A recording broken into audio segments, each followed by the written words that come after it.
तुमने देखा होगा कि कोई लड़का तुमसे फिजिकली अनअट्रैक्टिव है या फिर एवरेज है, स्टिल वो सोशली तुमसे ज़्यादा एक्टिव है और वो बहुत ज़्यादा अच्छा है सोशली। बट वो ऐसा क्या करता है कि जिससे उसके लॉन्ग टर्म फ्रेंडशिप बनता है, बहुत क्लोज़र वो चले जाता है लोगों के, बट तुम नहीं चले पाते। तुम्हारी पोजीशन नॉर्मल सी हाई हुई चलता रहता है, बट तुम्हें एकदम डीप डाउन तुम्हारी फ्रेंडशिप दोस्ती नहीं हो पाती। तो इसके पीछे एक बहुत डीप डाउन रीज़न है जो कि तुमको बहुत समझना बहुत ज़्यादा ज़रूरी है, क्योंकि मुझे भी बहुत लेट ये चीज़ पता चली और ये मिस्टेक मैं सबकॉन्शियसली कर रहा था। तो मुझे कोई आइडिया नहीं था कि वाई मेरे साथ ऐसा क्यों हो रहा है। बट नाउ अब मुझे समझ में आ चुका है कि ये क्यों हो रहा है, एंड उसके पीछे का रीज़न ये है कि बहुत छोटे छोटे मिस्टेक्स होते हैं, विच इज़ की कंपैरेटिवनेस। वेन एवर यू टॉक, तुम बीच में सबकॉन्शियसली कंपेयर करने लगते हो या जेलस हो जाते हो कि सामने वाला कोई बोलता है कि मुझे ये आता है, मैंने ये किया, मैंने ये पहना है, मैं ये गया था। तुम फिर खुद का बताने लगते हो कि मैं यहाँ गया था, तेरे को पता है मैं भी गया था ये। तो यू लाइक जेलस होते हो तुम। तो जिससे क्या होता है, सामने वाला बंदा डिफेंस मोड पे चल जाता है कि अगर मैं इसे बताऊँगा तो ये अपना ही चीज़ें बताएगा, ये कंपेयर करेगा मेरे से, ये मेरे से कंपटीशन लगाएगा।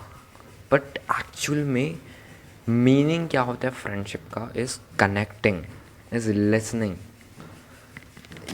मोस्ट ऑफ द तुम देखना कि बहुत सारे जो लाइक अच्छे सोशल स्किल्स वाले बंदे तुमने देखा होगा, जिसके बहुत अच्छे दोस्त बन जाते हैं बहुत जल्दी, वो लोग स्टोरी टेलिंग करते हैं अच्छी, वो लोग बहुत हम्बल होते हैं, और तीसरा उनकी कोई अट्रैक्टिव स्किल होती है, वो पढ़ाई में अच्छे होते हैं, दिखने में अच्छे होते हैं, वो एक चीज़ होता है।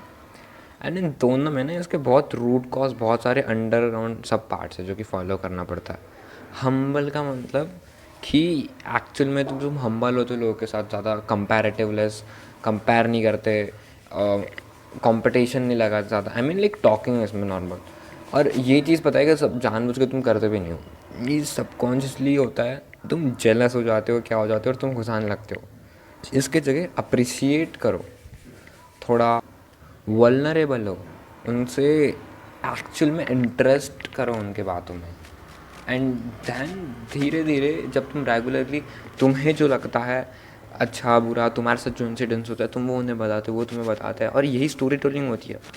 दो लोगों के बीच में स्टोरी टेलिंग क्या होती है, तुम अपने पास में जो एक्सपीरियंसेस तुम्हारे साथ हुए होंगे, वो सारी चीज़ें तुम उन्हें बताते हो, और वो उनके साथ जो चीज़ होगी वो उन्हें बताता है, और बीच में ये एड ऑन कर करके ये प्रॉपरली पूरा कम्युनिकेशन चलता है 2 3 4 5 घंटे तक। यही मेन चीज़ होती है कम्युनिकेशन में, दो बंदों के बीच में या कितने लोगों के बीच में। मैं तुम सबको एग्जांपल बता दूँ, मेरे साथ मैंने लिया था डांस कंपटीशन में पार्टिसिपेट। तो उसकी प्रैक्टिस के लिए हमको रोज़ कॉलेज के बाद रुकना पड़ता था, एंड हम लोग प्रैक्टिस करते थे। तो एक लड़की थी जिससे हम लोग लाइक मैं बात करता था, एंड वो अपनी स्टोरीज़ बताती थी एंड मैं अपने स्टोरीज़ कुछ बताता था। एंड देन उसने बताया कि लाइक वो कुछ चीज़ें बता रही थी, and I don't know why मैं सबकॉन्शियसली उसे ऐसे ले रहा था कि वो मुझसे कंपेयर कर रही है या वो मुझे अपने आप से ज़्यादा ऊपर दिखाना चाहिए। तो मैं भी बता रहा था कि हमारी एक बात चल रही थी कि उसने बोला उसने स्विमिंग आती है, बोला कितना लाइक लेंथ वेंथ कर सकती है, उसने बोला नहीं। मैं बोला मेरे को लेंथ आती है पूरी, मैं एक बार में लेंथ मार सकता हूँ। तो ये जस्ट जनरल बात थी, और मैंने इस कॉम्पिटिशन में वे में दिखा दी और अपने आप को सब बड़ा दिखा दिया उससे, जिससे कि उसने सबकॉन्शियसली उसे डिफेंस मोड में ले लिया कि इस बंदे को मैं कुछ बताऊँगा, ये उसे वर्नरेबल की जगह लेने की जगह ये उसे कंपटीशन वाइज लेगा, कि उसे लगेगा कि मैं डाउन कर रहा हूँ उसको। सो अगली बार से तुम्हारे बहुत कम चांसेस हो जाएंगे, या जो डीप कनेक्शन, डीप बातें जो तुम चाहते हो वो होगी ही नहीं। मैं ये लड़की के साथ ही नहीं बात कर रहा हूँ, मैं जनरल बात कर रहा हूँ लड़के के साथ। तो इससे मुझे पता चला कि मैं क्या गलत कर रहा हूँ, और ये मेरा खुद का था कि मेरे सबकॉन्शियस में ही कंपटीशन वाला चीज़ बैठी हुई है, कि मैं सबकॉन्शियसली कॉम्पीट करने लगता हूँ, मैं बहुत एम्बिशियस हूँ। सो दैट्स वाई तुम्हारे लिए कुछ अलग हो सकता है। तो अभी ये तुम्हें पता कैसे चलेगा कि तुम क्या ऐसे मिस्टेक कर रहे हो तुम्हारे सोशलाइज होने में, कि ये सारी दिक्कतें तुम्हें फेस तुम कर रहे हो। तो इसका सबसे बड़ा सोल्यूशन ये है कि सेल्फ रिफ्लेक्शन।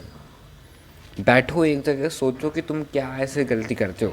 मैं बहुत ज़्यादा सेल्फ रिफ्लेक्शन करता हूँ, लाइक बहुत सोचता हूँ अपने बारे में कि मैंने क्या गलती की इस समय पे, अगर मैं उसमें हारा या जीता या मैंने कुछ भी किया, तो मैं उसके बारे में बहुत सोचता हूँ, जिससे मुझे बहुत क्लियरिटी मिलती है। जब मुझे वो सारी चीज़ें पता चलती है ना, तो मैं उसके बारे में और रिसर्च करता हूँ एंड फिर जाके मुझे पता चलता है ये चीज़ भी मैं जस्ट बैठ के। एंड जब तुम प्रॉपरली सोचते हो, डीप रीज़न तक जाते हो कि क्यों क्यों ये हुआ, तो फिर तुम्हें पता चलता है कि भाई अच्छा मैं ऐसे क्यों करता हूँ हमेशा, ये मेरी गलती, ये मेरी मिस्टेक है। दैट्स वाई मैं हर बार बात करता हूँ किसी से तो लोग मुझे ऐसा समझ लेता है।